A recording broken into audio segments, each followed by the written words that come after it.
Yurtumyzyň Hünär Çeýniki okuw mekdepleriniň we orta hünär okuw mekdepleriniň talip ýaşlarynyň gatnaşmaklaryny hünär usatlygy atly beýatleş geçirildi.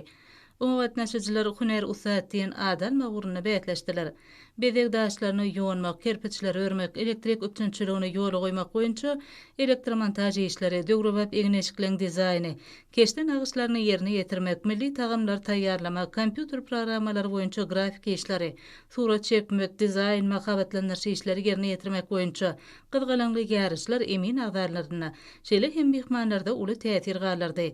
Mälim bolşaly berkarar döwletiň täze ýamynyň galkynşy döwrüniň pähim paýhas ummany, magtymly Pragy ýylynda da ykdysadyýetimiziň ähli budaklaryny amala aşyrylýan, giň möçürli işlerden baş çykaryp bilýän ýokary derejeli hünärmenler taýýarlamak, ýaş nesilleri häzirki zaman hünärleri urukdurmak babatyna öňde barça okuw terbiýeçilik usullary giňden peýdalanylýar.